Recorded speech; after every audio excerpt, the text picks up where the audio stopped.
This is video number 3 in my 4-part series called How to Take Sexual Harassment Complaints as an Opportunity to Make the Workplace Better.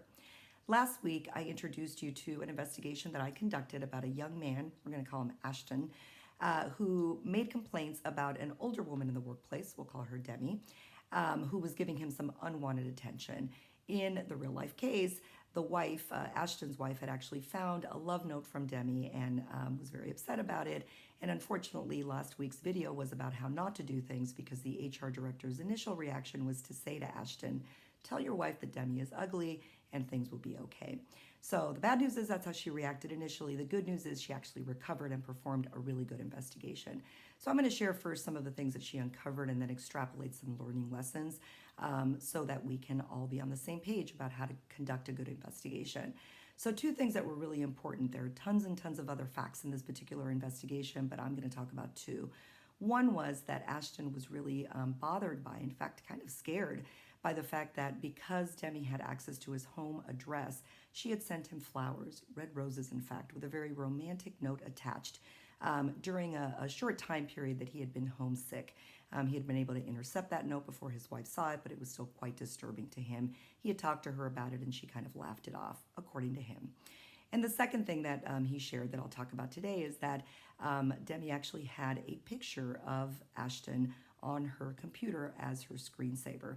He didn't know the details about how she had gotten it, but he was not only disturbed and a little creeped out by the fact that she had this picture as her screensaver, but he also was bothered by the fact that others in the department, including managers, knew about this, saw this, and thought it was funny. So what do we extrapolate from here?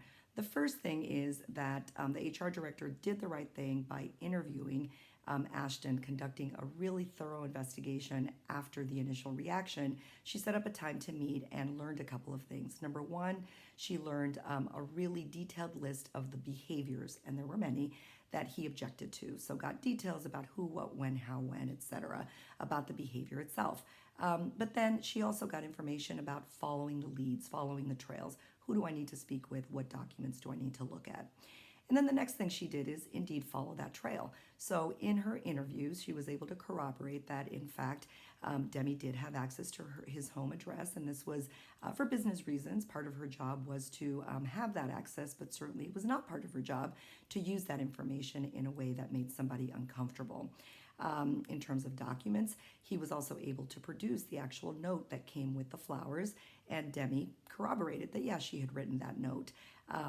Talked to other witnesses who indicated that, in fact, one of the coworkers had taken Ashton pictures, scanned it for her, and helped her put it as a screensaver.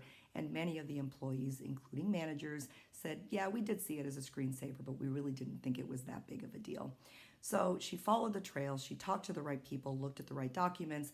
It was fair. She certainly provided Demi with an opportunity to talk about her response to these allegations, and that really is what a good, fair, and thorough investigation looks like. I'll see you next week to talk about how we fix the problems.